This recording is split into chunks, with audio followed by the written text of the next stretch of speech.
Bliss, Love, and Lavender. Welcome to the Audacious Leader Podcast, where female founders are playing chess in a dress, leading in their lives and taking leadership on from a feminine perspective.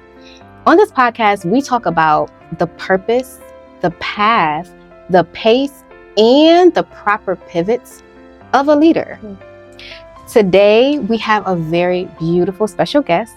I am your host, Nubia Kamisha Sade, and we have the lover energy in the building. I want to introduce someone who I met at a beautiful time where we were deeply immersed in our feminine energy. It was actually at a sensual dance class that I hosted, and this radiant soul was reflecting. When I say she was reflecting beauty, radiance, and love.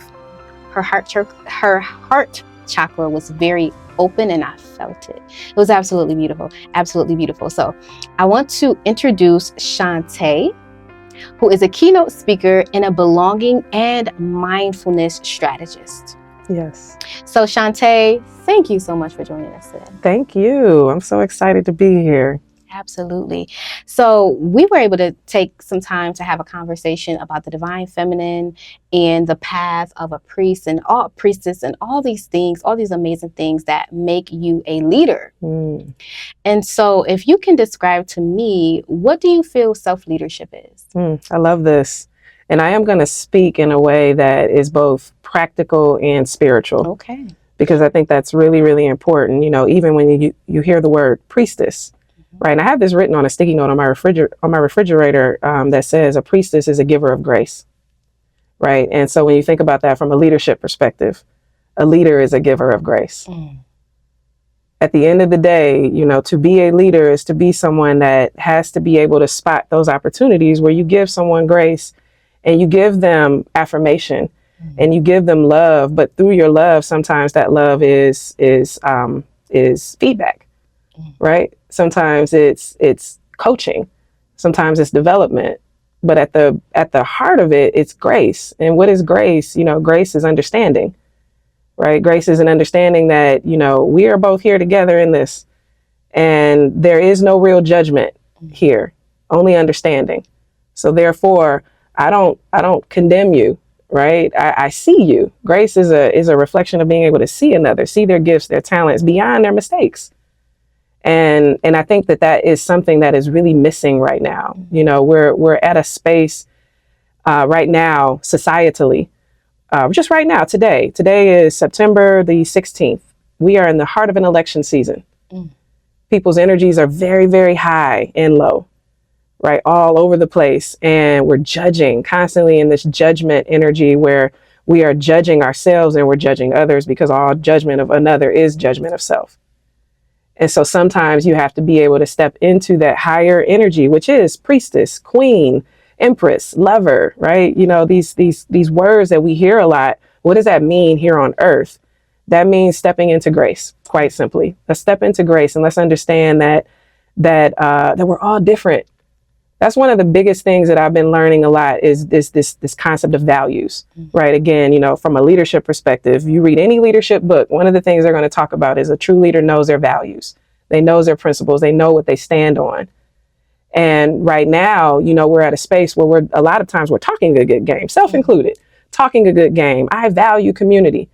But then when there's an opportunity to actually show up in a way where you value community, do I always do that? Or do I revert back to some of that noise? I grew up in Detroit, Michigan in the 90s, right? High crime, high homelessness. And I remember driving around and seeing people like corner to corner to corner, homeless, pandering for money, and being in the car where it was not safe to roll your window down and actually give, right? And so that's what I saw. My mom, oh no, keep your eyes straight. It could be dangerous. I could roll my window down and somebody could take me out, right? But the reality is that's not where I live right now. And those opportunities to actually extend grace and to actually help somebody else and to actually show up in the energy of community. Sometimes I will stop myself because I still think I'm in Detroit in 1990, where I thought me extending grace, extending love, extending compassion is going to get me harmed. Two are not the same. So I have to be able to realize that. And mindfulness has been the tool that's helped me get there. Oh, I just felt that. Oh, I just felt that. Thank you for sharing that. So Detroit, what up though? Oh my gosh. So you said something very, very crucial.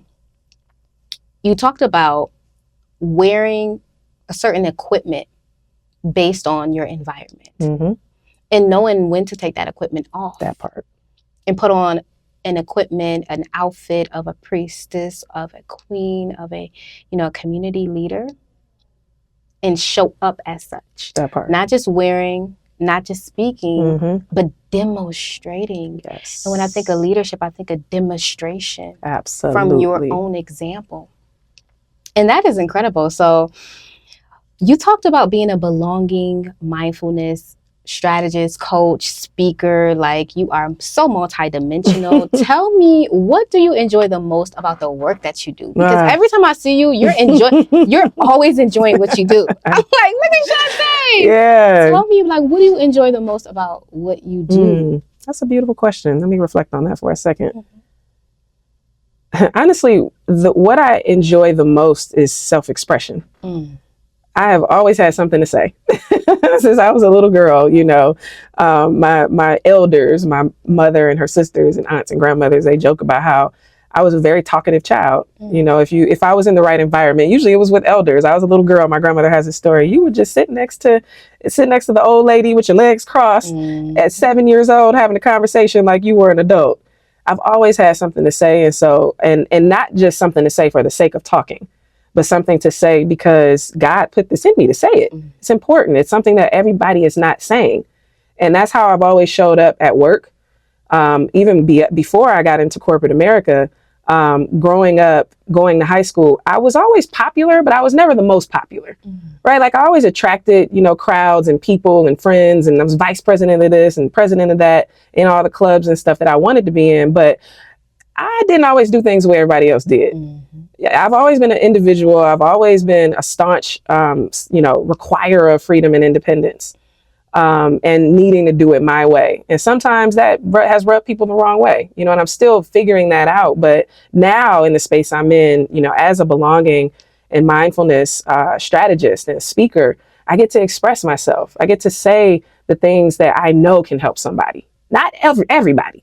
Right? Everything that I have to say is not for everybody, but I know that there is someone that is struggling at work right now that feels that they don't belong, that feels, and let's break down the word belonging. They don't feel seen. They feel invisible at work. They don't feel connected to the work that they do. They don't feel there's any purpose in the work that they do. They feel as if they're supposed to be doing something else and they're supposed to be somewhere else. They don't feel like they belong. And my mission in life is to have everybody on this planet be able to proclaim with truth, I belong where I am. Regardless of the circumstances, yes, I'm working towards something else, but right now, where I am right now, 10 toes down, this is where I'm supposed to be. And how do you do that? You have to change your perspective. And how do you change your perspective? There's many ways to change your perspective. Sitting quietly in stillness and mindfulness and meditation is one of the most effective ways for us to gain clarity so that we can choose how we feel, how we think, and what we believe, as opposed to just continuing to rest on, what we've been taught, what we've been told. And so this idea of belonging it's not just DEI, right? This is everywhere you show up. You show up as if this is where I'm supposed to be. And now you walk with your head higher. You walk in alignment with where you're supposed to be in life, and being able to help people understand that perspective in a language that they can understand, not PhD talk, and not even super spiritual talk sometimes. Just grounded everyday talk. I'm for the grounded everyday person. I want them to get it too. And so what excites me the most about my work is that there are people that talk like me, that sound like me, that are now understanding these concepts that they have historically felt locked out of. Ooh.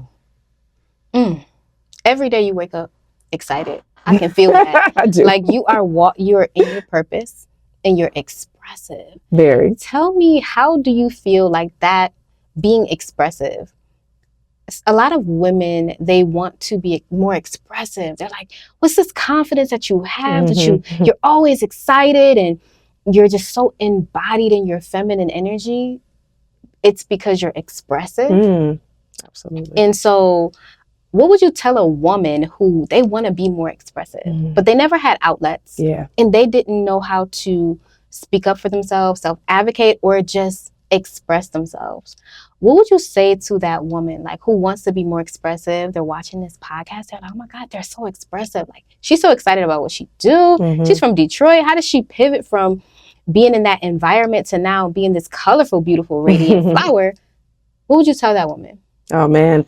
First thing that came to mind as you were asking that question is you have to be able to challenge your comfort zone. Ooh. Being expressive as a woman, as a Black woman specifically, is not easy. I'm going to look to the camera and say this.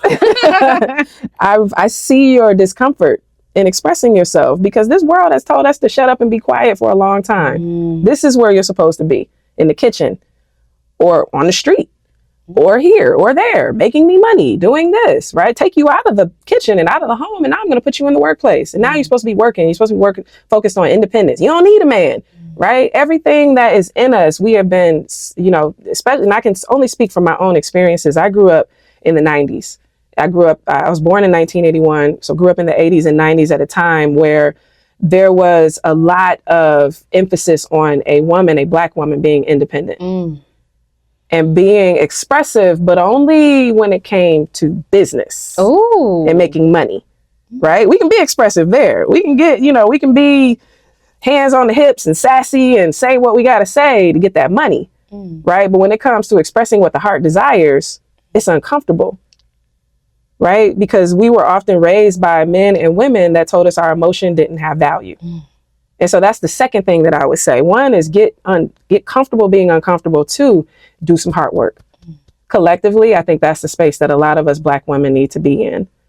We got the training on the mind. Right? We figured out independence. We figured out how to become bosses and CEOs and entrepreneurs and all these amazing things that we absolutely needed because economic value matters. Okay? Economic value matters. I'm not one of those people that's saying down with money, right? Money is a tool and it matters. Okay, we got that. Now we need to work on the heart, right? We have to work on, because expression is what you want, because you can be expressive, right? A lot of people are expressive, but what do you have to say? And is what you have to say helping someone else? How is it serving the greater good? And expression comes in many forms. Expression is not just speaking, it's your art. Maybe it's your work, right? There are a lot of people that are expressive through coding. There are people that are expressive through the work that they do, through raising children. It could come any way. But we got to figure out what the heart wants to say. And then the mind will help you say it. So now it's like you already got half of it. I live in a world where I dream and I see so clearly what life is like when we finally reach the right balance between mind and heart, right? Where we kind of get it. We've been kind of going on these pendulums, right? Mind and no heart, where they've been fighting each other. And now I feel like humanity is approaching this space where the two can commune as one. The yin and the yang, the Shiva and the Shakti, right? All these different terms. The Jesus and the Mary Magdalene. Right? If you want to throw out people, archetypes, right? And now they're one. That's magic. That's alchemy. That's being able to move mountains. So women need to really understand what their heart wants to say. And this amazing woman right here can help you with that. There are so many beautiful people out there that can help you tap into that very specific, that specific need. But quickly, if you ever need it, here's a tip. When you're meditating, because this is what I teach people different ways to practice meditation and mindfulness. Sometimes when we meditate, we focus on the breath, right? Which is very necessary.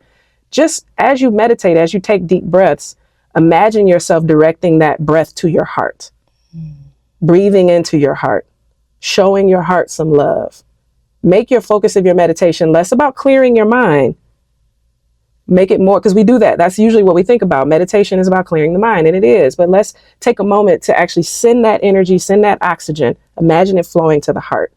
3 deep breaths. Imagine it flowing to the heart. Heart practice done. Do it every day. You'll see changes. Open up that heart. I love that. And I believe we did a practice like that when I was hosting the sensual dance class, where I simply just had everyone place their hand on their heart. And if you're watching this, feel free to do it. And, we are women, so we have breasts, so you may have to go under your shirt, under your bra. Right, I know, right? But when you take the time and you really listen to the beat of your heart, it's like an ocean of compassion for yourself that you just fill up with a level of love in warmth and softness. Your face starts to soften, your breath starts to go deeper, softer, and longer. And you realize, I'm alive. I'm alive. I'm alive. And furthermore, the thing that I was trying to hold on to mentally to protect myself, I'm good. I'm protected. Good. Mm-hmm. And so I believe oftentimes as women, it can be challenging to express ourselves because past experiences have shown us, well, if you express yourself, this person's going to use this as ammo to tear you down emotionally. And you know you still got those emotional wounds that you didn't heal yet. So we can't have that. So we got to stay protected. Or if you express yourself, maybe you're going to run someone away. Yeah. Right? All of these stories that we tell ourselves based on our past experiences to keep us safe, to keep us protected, to keep our identity protected, to keep our heart protected and the love that we have. We want the little bit of love that we're holding on to because we're not expanding our love with opening up our heart. We want to keep that safe. I remember I had someone tell me, I was like in the thick of my spiritual journey. And they told me, they said, oh, wow, Kanisha, they said, yeah, I see you got that wall up there. It was a man. And so, dating teaches you a lot. Ooh-wee. Dating teaches you more about yourself. A whole segment on that, a whole show. Okay. He said, okay, Kamisha. He's from New York. He said, okay, Kamisha, I see the wall. He said, that's cool. That's amazing. You got a wall up. So you're not going to let any bad people in. Cool. But guess what? You're not going to let no good people in either. That part. And I was like, Wisdom. Move. Okay. So I couldn't help but when I have moments like that, I always say, well, just read me the riot act. I can't remember where I got that from. Just read me the riot act. Just go ahead. Okay. You see me. Yeah. But in that moment of being seen, I was able to serve myself with the truth. And see, the truth will always set you free. We always hear that, but the truth sets you free. It truly is. And I said, you know what? When we talk about and we think about feeling, we don't do life, we feel life. Right. We're not doing this conversation. Yeah. We're feeling this. Yeah. And when we realize that feeling is the root of how we can live this life and like really live and not just exist, we realize there are things within our heart to heal, to be attentive to address, to heal, to expand. Yeah. And so the heart space is a sacred space. That part. And it's a space where nobody can take anything from it. No. And when you realize that, you're like, okay, this wall can come down because the wall was a little tacky anyway. It was this bright, like orangish wall or yellow wall that wasn't in harmony with this garden. Yeah. There's no walls in the garden. Yeah. A garden grows. Ooh, yeah. Flowers grow. A garden grows, and that vibrant feeling of being able to express yourself is something that you get as a reward of doing that heart work, of doing that healing work, that mindfulness work. You're sitting down, you're being still, you're listening. Yeah. And you're giving attention. I feel like the biggest currency right now is attention. Yeah. Right? Because we live in a world where everything's grabbing at your attention. So that's the hot commodity. Yeah. Attention. Yeah. And so when you take the time, like if you want to express yourself more, take the time to give your heart some attention, listen to it, feel it, talk to it. I work with so many beautiful women. I say, talk to her. That's part. I said, talk out loud. I said, talk out loud. Be proud. Get uncomfortable with that. It's okay. Talk out loud to her. Nobody's gonna come in. It's like a lot of us really were raised with these notions about how to show up in life, and I empathize with it because I think these things too, right? That they're going to call me crazy if I do that. We're dealing with wounds that for whatever reason, and we could rationalize this. It's very well documented. Right? We have these terms that were historically applied to women when they did this work. They called us hysterical. They called us mad. Dramatic. Right? We're not supposed to cry like that. We're not supposed to just weep and let tears flow because we're happy or because we're sad. We're supposed to keep it inside. We're not supposed to, talk to our heart. That's crazy talk. And that's how it used to be. I know that's how it used to be because I grew up in that era, and it's not like that anymore. Right. And even if you are in an environment, because the truth is people don't talk, they're going to talk about you. we have to get into radical acceptance about the fact that, that is what we talk. Like, if I would be lying if I said I never talked about anyone. I never said anything. I never uttered a single negative word about anyone. I never thought a negative thought about anyone. I don't agree with everyone. So of course I'm going to think thoughts that are rooted in my disagreement of what they're doing. It is what it is. Iwi. They're going, it is what it is. Iwi. Shout out to Yolanda. Shout out to you. Because that's what that stands for. It is what it is. So, yeah, they're going to talk. You have to get over it. You have to do it anyway. You have to practice it. You have to practice doing these very uncomfortable things, because the practice is how you retrain yourself. Because that's what we're doing right now in 2024. We're retraining ourselves as a return to ourselves. We left that part of us for whatever reasons. Philosophically, I have my opinion on why and what and all the things. But the truth is, we abandoned that part of ourselves. And now it's time to return home. Yes. Return home to the heart. Doesn't mean abandon the mind. You'll never hear me say it's all about the heart. The heart's better than the mind. Because sometimes you hear that rhetoric too from, divine feminine women. Like, oh, we need to just, sometimes you don't need meditation. You need the heart. It's like, it's all the same, like we need them both. But the truth is, one can be brain dead. They cannot be heart dead. I know people that have been brain dead, that have been on ventilators, keeping them alive, but the heart stops. You got to do a whole lot of work to get that heart to work again. Ooh. You can be brain dead, but the heart is still beating, right? The heart stops. That's it. We need machines to bring you back. That's how important the heart is. We got to show her some love. Yes. It's the only thing that's keeping us alive right now.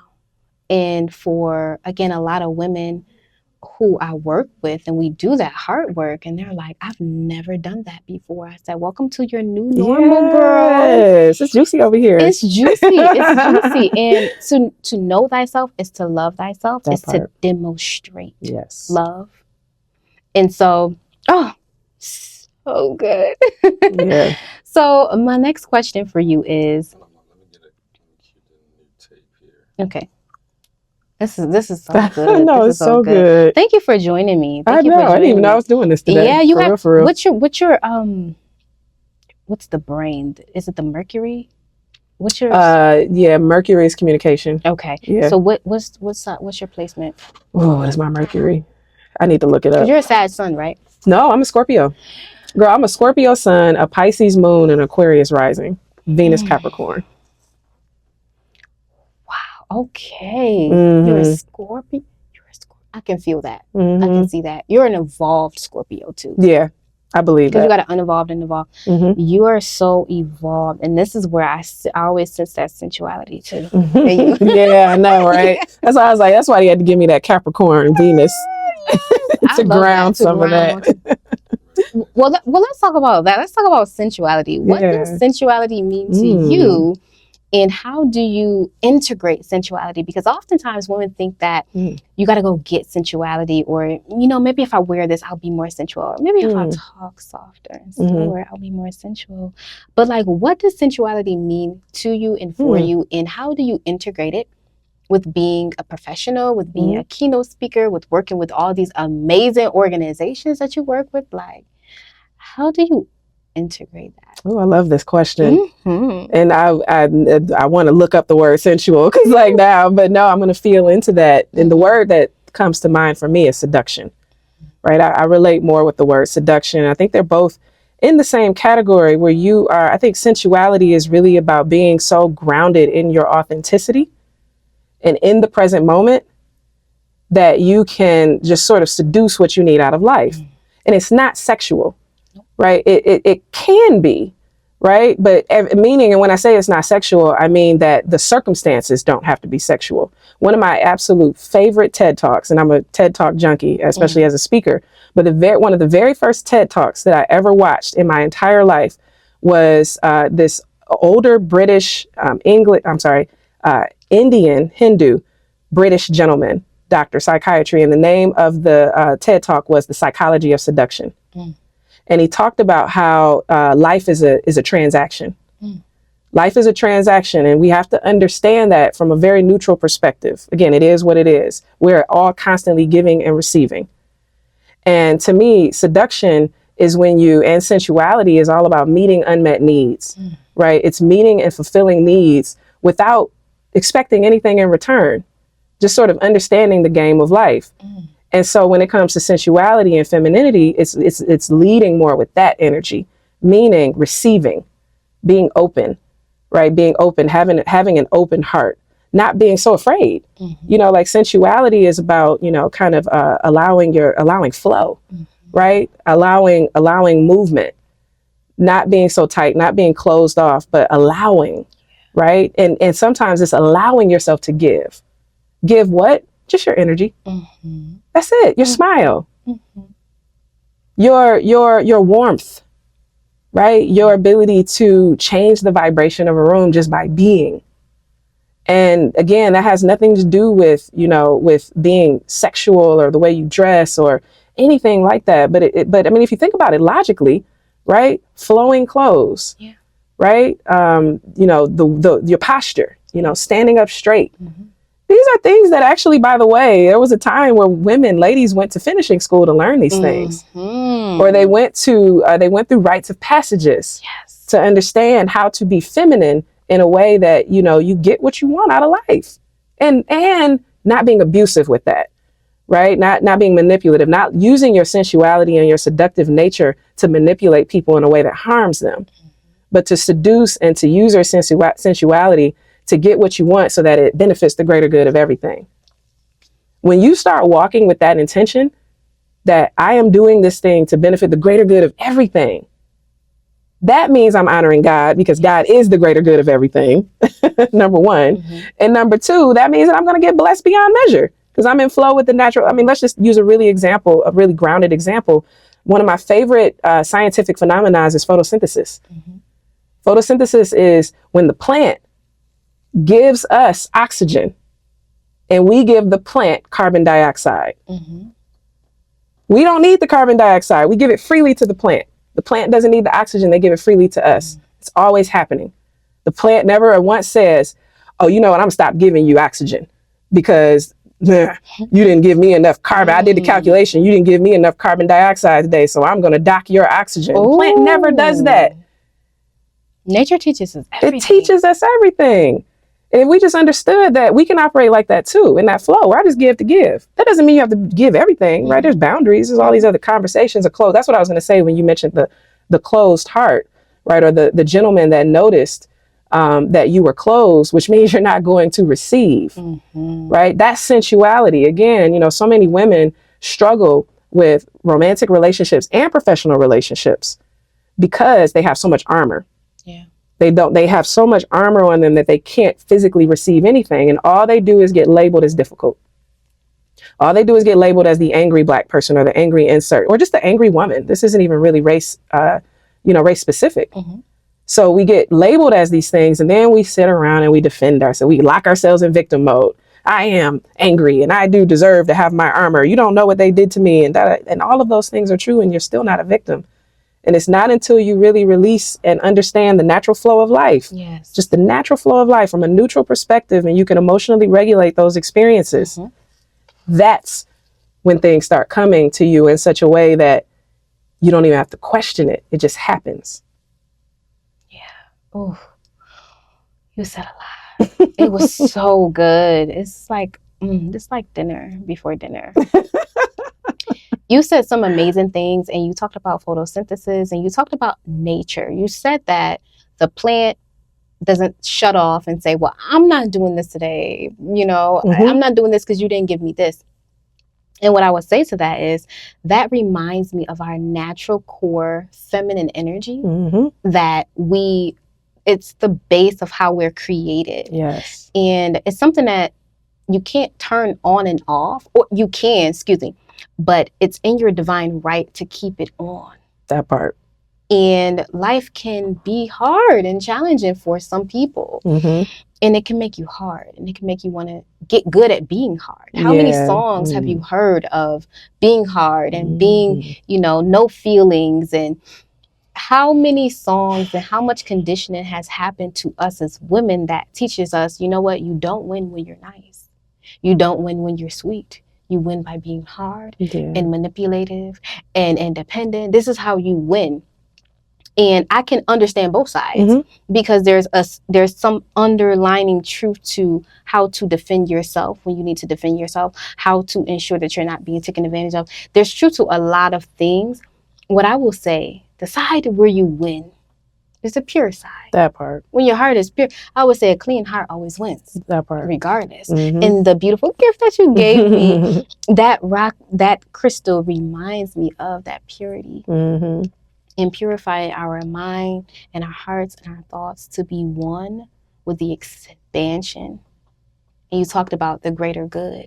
I believe, us as women, our divine duty is to inspire through our influence, through us being. Just being. To inspire. Do you know how often someone can just pull strength from your physical presence, pull strength from you just speaking, pull strength from you demonstrating and showing up and having a good time? They can pull strength from that. So to know you as a woman and to know that you are a woman is to know that you are feminine. Yes. And to lean into that knowing, hey, I thrive here. Yeah. And give yourself that opportunity and that chance to do so. Yeah. So this is so good. My last question for you is, can you tell me about a time where you have led yourself, because we're talking about self-leadership, you've led yourself out of the wrong situations. Can you tell me how did you do that? Because again, as women, we're taught we have a lot of emotions, but we're typically not taught EQ. We're not taught how to regulate. We're not taught how to communicate. We're not taught how to feel our way through. Tell me more about a time. Tell me about a specific time. You don't have to get too detailed. But how did you lead yourself out of a wrong situation when you realize this is not for me, this is not in alignment? How did you lead yourself out of that effectively? So many. I'll start with saying that, generally speaking, right, I have to start kind of broad here, because like many of us, we were taught that feminine meant something that I think collectively we're now understanding it to mean something else, right? Collectively, we thought feminine just meant girl, right? Feminine equal girl, and that's kind of all we need to really know about it. But feminine is an energy, right? And it is an energy that we all have. I liken it to hormones, right? Feminine hormones are estrogen. Masculine hormones are testosterone. Both men, women, and in between, we all have both. Some have more than others, right? And so understanding what that means for me as a human being has been totally transformational. And how I got to that level of understanding was definitely through mindfulness. And I think probably an easy example to kind of give to get to your question is how I even got to becoming a mindful woman, and practicing mindfulness, and then getting to a place where now I'm teaching mindfulness, both in organizations and in community. And it really started with a toxic environment at work. I was promoted at the time, I was promoted to Vice President of Transformation and Automation for a Fortune 100 bank. And this was about 7 years ago. So before, all this AI, all this talk, I was actually doing it. I actually have a background in coding, that's not my direct background, but I have a lot of familiarity with technology, with automation, with writing code, with logic. And so I was anyway, I took this job though, and I thought it was a cool job. I thought it was like my dream job, but then come to find out it was a very toxic environment. A lot of times at work, when we want to automate, that means we want to cut jobs. And so because I was the automation leader, that meant I was the one responsible for cutting jobs, and it was very tense. People didn't like me. I was for the first time in my career, the only person of color on my team, on my leadership team. And I felt, I didn't feel respected. I have this big job as an automation leader. I don't think anyone sees me as that when they first see me, right? And so I didn't feel respected. I had white men questioning, had I gone to college, right? And so in an environment like that, it's very stressful. That coupled with being a new mom, being in a relationship that was kind of falling apart, and mourning the death of my father, the things that I was doing wasn't working. And so spiritually, mindfulness kept popping up. Like it just kept showing up like little sprinkles. And eventually I started to pay attention, and I started to learn it, and I started to understand it. And so for me, understanding is very important. I got to being able to practice meditation daily by first understanding what it was, the value that it has, and practical steps on how to do it. And it was very simple. I took some classes. I did the things that we do when we need to learn something. I took classes. I read books, and once it clicked, it became such that meditation was now a part of my life, the way drinking water is a part of my life. And it's that necessary for me to be able to clear my emotion just for a moment, not release, not eliminate it, not devalue it, but just for a moment, get into a space of neutrality with my thoughts, so that I could then make decisions. Because when I was in that toxic work environment, I was taking everything personal. I was seeing myself as a victim. I was becoming that angry Black woman at work. I was at the point of where I wanted to quit. I really wanted to just walk away from everything. And then 6 months later, I'm meditating, and now I'm seeing things differently. I'm actually solving problems more effectively and efficiently in my actual job. I'm gaining more respect. I'm being more vulnerable. I'm having conversations that I was choosing to avoid. Well, I don't like them, so I'm not going to talk to them. 6 months later, let's have a conversation. Wow. Right? And so because of that, everyone noticed. Like it was a very apparent transformation. I used to be about 40 pounds heavier. I used to definitely lean more with my masculine energy. I used to be absolutely less compassionate. And because I'm a Scorpio sun, I told myself that I don't like emotion. I don't like vulnerability, which is actually not Scorpio at all. This is a very misunderstood, sign. But I created this story in my head that, well, I'm a Scorpio, so therefore I hate vulnerability. So therefore I'm not vulnerable. And plus I was raised in an environment that told me that vulnerability was a weakness, which technically it is. Vulnerability means to put yourself in harm's way. So it's not a weakness, but it is putting yourself in a position where you can be harmed. So once I started to understand like the nuance of these things, and because I am a pretty quick learner, I've always been someone that I just need to get it. And once I get it, it's like an unfolding. And I got it. And I reached a level of, sort of mastery to where I'm now qualified to teach and help others. That's how that came up. And so I just started a community at work, and it went from like a couple people meeting, every now and then to talk about mindfulness with me, to like hundreds and thousands of people showing up to my sessions. And I started developing, this is where the expression came. Like now I still have this job, but now I'm able to express this other side of myself. And so now I'm creating workshops and teaching people different ways to meditate in culturally relevant ways, using the music they like, not just spiritual music, where we, quote spiritual, but using gospel music, using R&B, using jazz, using soul, using hip hop. You can use anything, can be your meditation. And so now, and then it turns into a whole new career, to where I ended up getting promoted out of that job, getting promoted into another job, and then finally getting to a place where God removed me from the corporate space. And now I have my business full time. It'll be 10 months this month that I'll be a full-time entrepreneur. Oh my goodness, congratulations. Thank you. You just showed a woman who is right now, she's in the field and she thinks that she is limited to her role. Yeah. You created a movement in the corporate space where you're so, as a Black woman, you're supposed to be quiet. You know what I mean? You created a movement, and that movement moved through you. Yeah. And now look at what you're doing. Yeah. And what the last thing I'll say about that too, because I think it's really important to mention this, a big part of my brand is authenticity. Right. And what does that mean? It's the beauty of authenticity is that it's limitless. Everybody's authenticity looks different. And I had to understand that. Being from Detroit, I grew up in Detroit up until I went to college in Virginia. I had a very one-dimensional aspect of what it meant to be Black. Right. Pretty much what I saw in Detroit. That's what a Black woman, looks like. And these different, this is an industrial Black woman, a creative Black woman. This is what they look like. And then I go to college and I'm like, oh, we're all different. Oh, it's a lot of different layers and nuances. And at first I met that with judgment. Like I'm judging their authentic expression. And then eventually I evolve into acceptance. But I say all that to say that I'm very rooted in who I am as a Black woman from Detroit. Right. I love our swag.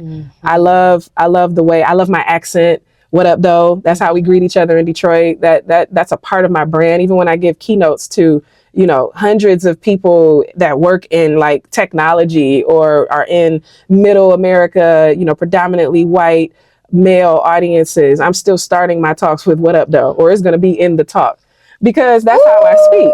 I right? love that. I no longer see that as inferior, right? And that's not new. I've always been like that. I was raised in a very confident environment. My father, my biological father, was a professional kickboxer. I was raised with 4 parents. They're all very confident, very beautiful people, very proud. 4 parents. 4 parents, two biologicals and 2 steps. You know, oh my God. And they all, in their own unique way, showed me you can be authentic, and it may rub people the wrong way, and it doesn't mean you have to do it like me, but always authenticity over everything.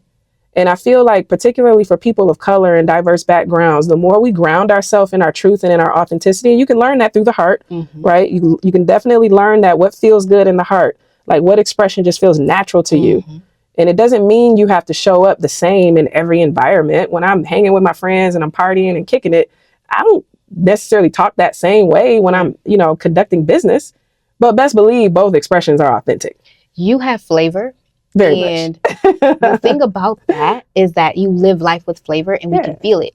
And what's funny about, I had to give you a high five because, of course, me and my baby girl, we always high five. You said that you greet these keynotes, these workshops, and you come into these different organizations, giving them some flavor. Yes. I know they thank you afterwards. They always Isn't it interesting that things it start off as, oh, wow. Oh, you can't do that. Oh, you can't do that. So I'm getting ready to bless these people and add some seasoning and some paprika to their life to activate their aliveness within them. They love the swag. They love the hair. They love the jewelry. They love the what up though. Yeah. They love culture. They love it. We all do. And if it's not for them, that's okay. Exactly. We have to get out of this scarcity mindset as Black people, people of color.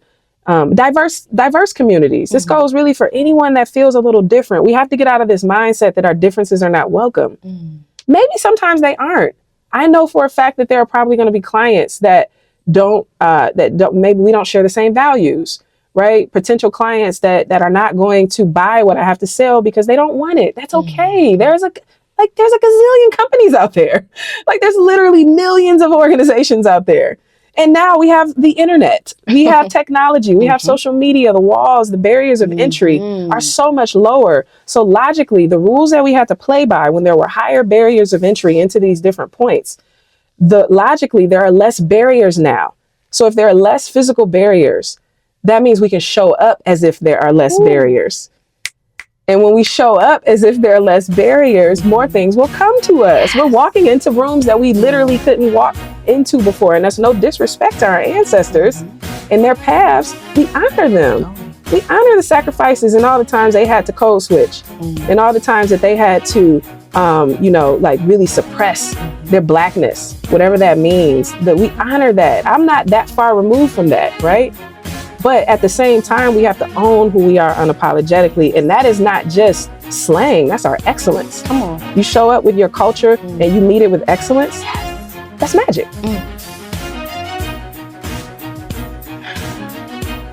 I'm radiating. So I want to thank you for this conversation, bringing which I believe is a very phenomenal asset, your perspective, your energy, your story, your expertise. Thank you. Thank you for coming here today and joining me. And so we're going to close out this podcast with affirmations. Me and my daughter, she's 6. She's a beautiful mermaid, Pisces, artist. Like, she is a beautiful reflection of my heart. I feel like my heart had a baby. Yeah. Every time I look at her and I see who she is, how she's showing up in the world, I'm just like, you are. Thank you for blessing me. Thanks. So every time we pray together, and every time we pray, we end off prayer with 3 affirmations a piece. We go back and forth. So I'll say 3 affirmations, she'll say 3, I'll say 3, and then we'll end with her 3. So that's what we're going to do today. Wonderful. That's how we're going to end off. And as you're watching this and you're listening to these affirmations, let it bless you and let it open up your heart to speak to yourself more with more kind words and more love and adornment and endearment. So I'm going to go ahead and start. I am love, I am kind, and I am authentic. I belong. I am uninterrupted. I am brilliant. I am bold. I am audacious. I am creative. I feel freely. I speak the truth. I honor my power. And there you have it. This has been such an incredible experience. Thank you so much for joining me. We can find you at... You can find me on Instagram, Shante.speaks, and you can visit my website, shantehooks.com. There we go. I'm your host, Nubia Kamisha Shade. This has been another phenomenal episode of the Audacious Leader Podcast. I'll be seeing you on the next one.